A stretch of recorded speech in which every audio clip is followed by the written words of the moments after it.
Depuis quelques mois, je compile une liste de mes astuces, techniques et conseils préférés pour l'impression 3D rassemblée au fil de mes années d'expérience dans ce domaine. Les petites choses anodines que je fais et qui me font gagner quelques secondes jusqu'aux stratégies ingénieuses pour surmonter les obstacles les plus agaçants de l'impression 3D, voici tout cela. Allons-y! Vous est-il déjà arrivé d'avoir une bobine de filament avec laquelle vous vouliez imprimer, mais qui était gorgée d'eau et avait grand besoin d'être déshydratée? Bien sûr, vous pourriez la mettre dans un sèche-filament classique et attendre entre 4 et 8 heures. Ou bien, vous pourriez investir 1800 $ dans un sèche-filament en ligne Drywise qui séchera entièrement le filament pendant l'impression. Mais à moins que vous ne dirigiez une entreprise, ce n'est probablement pas une option économiquement viable. À la place, permettez-moi de partager une astuce surprenante que j'ai en fait découverte grâce à Igor de MyTechFun. Mettez-le au micro-ondes. Je sais que ça peut paraître étrange, mais comme je l'ai découvert en recyclant du filament, ça fonctionne étonnamment bien. Mieux que la plupart des sécheurs de filaments sur le marché. Honnêtement. Et c'est rapide. Personnellement, je recommande des cycles de 30 à 45 secondes à puissance maximale, après quoi vous vérifiez la température à l'intérieur et à l'extérieur de la bobine, suivie d'une période de refroidissement de 2 à 5 minutes entre les cycles de séchage. Mais avant de mettre le feu à votre maison, il y a quelques points importants que vous devez connaître. Premièrement, je ne suis pas responsable de toute blessure ou dommage matériel résultant du visionnage de l'une de mes vidéos. Deuxièmement, n'essayez pas cela avec des filaments en fibre de carbone car ils vont produire des arcs électriques, prendre feu et provoquer une catastrophe. Troisièmement, si votre filament possède une étiquette radio-identification par fréquence, vous devez d'abord retirer cette étiquette, pour exactement la même raison. Certains fours à micro-ondes modernes, comme mon four combiné à la maison, tolèrent en fait de gros objets métalliques, mais même ceux-là produisent parfois des arcs à cause de la taille et de la géométrie de l'étiquette radio-identification par fréquence, donc soyez prudents. Quatrièmement, surveillez le filament pendant le séchage et restez prêt à annuler si nécessaire. Vérifiez régulièrement l'intérieur de la bobine de filament, surtout si vous utilisez des bobines en carton, car celles-ci absorbent beaucoup d'humidité et peuvent alors donner à votre filament un bain de vapeur indésirable, ce qui entraîne la fusion des couches internes.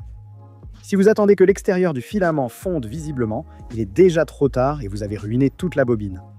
Et numéro 5, vous ne devriez probablement pas faire ça dans le micro-ondes que vous utilisez pour la nourriture, mais comme je sais que vous allez le faire quand même, moi aussi d'ailleurs, vous devriez probablement vous en tenir aux plastiques non toxiques, comme le PLA et le PETG, pas de styrène. Mais comme je sais aussi que certains d'entre vous vont quand même essayer de sécher de l'ABS et du nylon, au moins nettoyez le micro-ondes après et laissez-le ouvert pour qu'il s'aère. Espérons que seules les molécules d'eau à l'intérieur soient vivement vaporisées sans faire fondre le plastique lui-même. Donc les fumées et les composés organiques photoadis volatiles devraient être limités. Mais je ne suis clairement pas un expert en santé ni un scientifique, et rien de tout ça ne peut être bon pour vous. En voici une autre pour les plus impatients d'entre nous. En impression 3D ou en fabrication, nous avons souvent besoin de coller des éléments. Malheureusement, à quelques exceptions près, il me semble qu'il y a souvent une relation inverse entre le temps de séchage et la solidité. Les colles qui sèchent un peu le plus rapidement, comme la colle chaude par exemple, sont extrêmement faibles et les plus solides, comme la colle à maçonnerie ou le caoutchouc liquide, mettent pas mal de temps à sécher complètement. C'est pourquoi j'utilise ce que j'aime appeler l'astuce de la double colle. C'est vraiment assez simple. J'applique ma colle la plus forte, puis je laisse un peu de place à l'intérieur pour une colle plus faible et temporaire, afin de maintenir les éléments en place pendant que la première colle sèche. Cela peut être de la colle chaude, de la colle cyanoacrylate avec un activateur ou même du ruban adhésif double face. Cette technique offre plusieurs avantages comparés au serrage. Tout d'abord, cela vous permet de poursuivre l'assemblage du reste du projet sans que les serre-joints ne gênent. Cela fonctionne également très bien pour les objets de forme étrange qu'il serait très difficile de serrer correctement.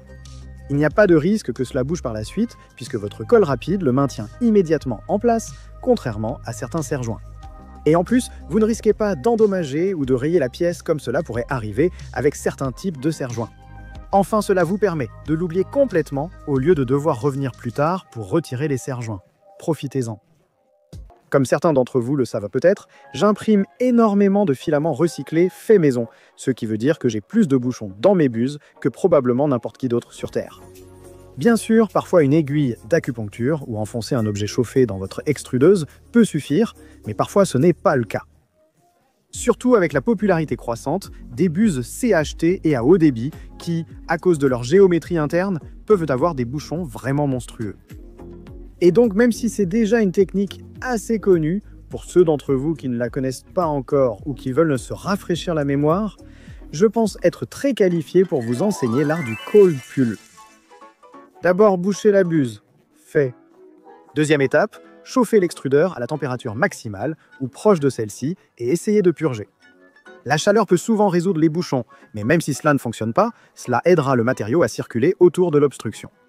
Troisième étape, laissez la buse refroidir jusqu'à une température de 90 à 100 degrés Celsius. Je vais vous apprendre une astuce dans une seconde pour accélérer ce processus. Quatrième étape, tirez comme si votre vie en dépendait. D'accord, peut-être pas autant. Vous pouvez tirer en utilisant l'extrudeuse, votre main ou les deux, mais assurez-vous de ne pas exercer une force excessive sur votre portique et relâchez les engrenages si nécessaire. Aussi, tirez lentement. Pour les bouchons particulièrement tenaces, comme avec ces conceptions de rupture thermique intégrées de plus en plus populaires, je préfère souvent retirer la buse et la tenir avec une pince, simplement pour éviter d'endommager le portique ou de frapper le haut de l'imprimante lorsque ça se débloque. Encore une fois, tirez lentement. Si vous réussissez, vous verrez la forme de l'extrémité de votre buse, indiquant que le filament est intact. Et avec un peu de chance, le bouchon sera là pour que vous puissiez l'observer. Regardez-moi ces merveilles, voyez-vous. Je vous l'avais dit, j'ai souvent des bouchons. Si vous n'y arrivez pas et que le filament se casse, il existe en fait des filaments de nettoyage spécialisés de sociétés comme Eason ou 3D Fuel, qui sont apparemment conçus pour rendre les extractions à froid plus efficaces. De plus, j'aime parfois combiner cette technique avec l'aiguille d'acupuncture traditionnelle, en chauffant et en faisant fondre le filament dans la buse, puis en utilisant l'aiguille pour essayer de déloger le bouchon de la pointe de la buse et le pousser plus profondément dans le plastique fondu, qui va ensuite, espérons-le, se solidifier autour et extraire le bouchon. Donc une seule tentative peut ne pas être efficace, mais essayez plusieurs fois si vous n'y arrivez pas. Maintenant que nous connaissons l'astuce du cold pull, parlons un instant de la chaleur. L'impression 3D implique beaucoup de chaleur. Chaleur sur la buse et le plateau d'impression, et celle de votre partenaire découvrant combien vous dépensez pour l'impression 3D. Mais souvent, nous devons nous débarrasser de cette chaleur par la suite. Imaginons que vous ayez chauffé votre imprimante à 250 degrés Celsius et découvert un bouchon. Vous voulez alors faire un retrait à froid à 90 degrés Celsius. Ou bien après avoir chargé du filament, la buse doit refroidir avant de pouvoir sonder le plateau en toute sécurité. Ou peut-être un exemple encore plus fréquent, votre impression vient de se terminer et vous voulez laisser refroidir le plateau d'impression afin de pouvoir retirer les pièces sans qu'elles se déforment, se plient ou endommagent le plateau. Alors que faites-vous? Patientez quelques minutes comme un adulte responsable ayant un certain contrôle de soi. À la place que j'ai une petite astuce maligne que j'appelle la technique de refroidissement par conduction. En gros, je prends un objet en métal, par exemple mes étagères en acier inoxydable dans le cas d'un plateau d'impression, ou une clé à buse dans le cas d'une buse et je le presse contre l'objet chaud. Grâce à des principes dits scientifiques, cela transfère la chaleur de notre objet chaud plus rapidement, nous faisant gagner 1 ou 2 minutes pour pouvoir reprendre l'impression. D'accord, c'est une petite astuce un peu bête, mais ce n'est pas quelque chose que tout le monde connaît. Contrairement au rouleau de papier toilette, qui ne devrait être orienté que de cette façon à moins d'être un sociopathe qui veut voir le monde brûler, il n'y a pas une seule orientation correcte pour les bobines de filament. Dans certains cas, une bobine doit être orientée de cette façon, alors que dans d'autres, de cette façon. Parfois, ce n'est même pas important. Maintenant, cela dépend vraiment de la façon dont l'imprimante tire le filament, de l'endroit où vous anticipez des frottements le long du trajet, et parfois même du poids de la bobine, mais nous en reparlerons dans un instant. Dans tous les cas, je vous recommande personnellement d'expérimenter cela à chaque endroit où vous placez votre filament, c'est-à-dire dans chacun de vos différents sèche-filaments pour vraiment voir quelle méthode fonctionne le mieux. Et n'oubliez pas de faire passer du filament à travers le tube Bowden pour voir comment ça se passe. J'ai eu pas mal d'impressions qui ont échoué parce que le tube Bowden s'est soulevé et a fait le tour de la bobine, et d'une façon ou d'une autre, ça a coincé le filament à cause de la friction. Il y a un instant, j'ai mentionné que le poids d'eau d'une bobine peut influencer son orientation et la façon dont elle se déroule. Une bobine légère, presque vide, peut être soulevée ou renversée, ce qui entraîne un désordre ou une impression ratée. Ceci est particulièrement vrai sur certains anciens systèmes AMS qui ne possèdent pas de dispositif à ressort pour maintenir les bobines en place. Mais cela peut aussi être un gros problème si vous imprimez à partir d'un support de bobine séparé ou même d'un rep rack. Heureusement, j'ai appris l'astuce suivante vraiment géniale grâce à Courtney de Filament Stories. Elle a en fait recommandé de prendre de grosses billes en acier lourdes, d'IGITI, à placer à l'intérieur de vos bobines. Ça marche très bien, mais ces billes en acier ne sont vraiment pas bon marché. Donc j'ai en fait trouvé une autre façon de faire cela, qui sert aussi à garder vos filaments les plus chers au sec, lorsqu'ils sont dans un sac ou dans la boîte de séchage.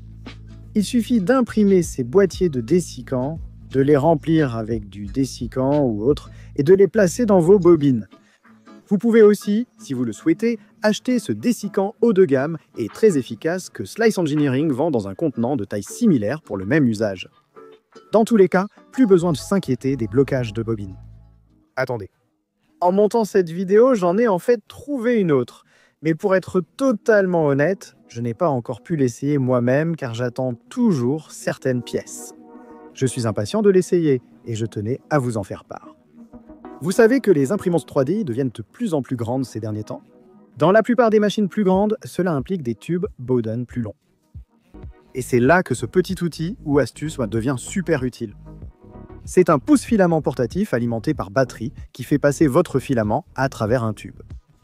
Il suffit de pincer le filament et cette action de pincement active en fait le moteur qui charge le filament et vous fait gagner énormément de temps, surtout si vous chargez un changeur d'outils avec de nombreux filaments.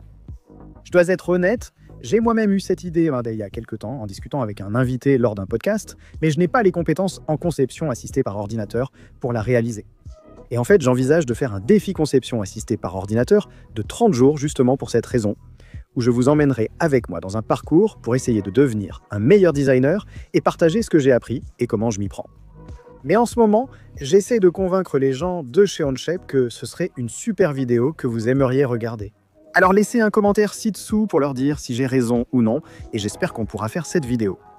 Oh, et au fait, dernière chance pour ce modèle de t-shirt, et l'autre qu'on a sorti en même temps, on va retirer ces deux modèles à la fin du mois d'août pour laisser place à de nouveaux modèles passionnants. Si vous en voulez un, c'est maintenant ou jamais. D'accord, un dernier. Et celui-ci est vraiment très bête, très stupide, qui ne vous fera gagner que quelques millisecondes. Mais cela vous évite aussi de réfléchir, simplifiant ainsi le flux de travail. Lorsque je préchauffe une imprimante sans macro de chargement ou déchargement automatique, je tape simplement 222 au lieu de chercher 230, 250 ou toute autre valeur accessible avec mes gros doigts. C'est idiot, mais j'aime ça. Ça accélère un peu mon flux de travail.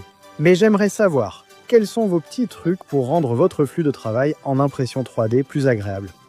Je vous invite à commenter ci-dessous ou à rejoindre notre serveur Discord où nous partageons exactement ce genre de choses tout le temps. Et si cette vidéo vous plaît, vous allez sûrement aimer celle-ci où je parle des réglages secrets du slicer pour accélérer et améliorer vos impressions 3D. Assurez-vous aussi de vous abonner car je prépare justement une suite à cette vidéo avec des astuces de découpe plus récentes et méconnues que la plupart des gens ne connaissent même pas encore. C'est tout pour cette semaine, on se retrouve à la prochaine couche.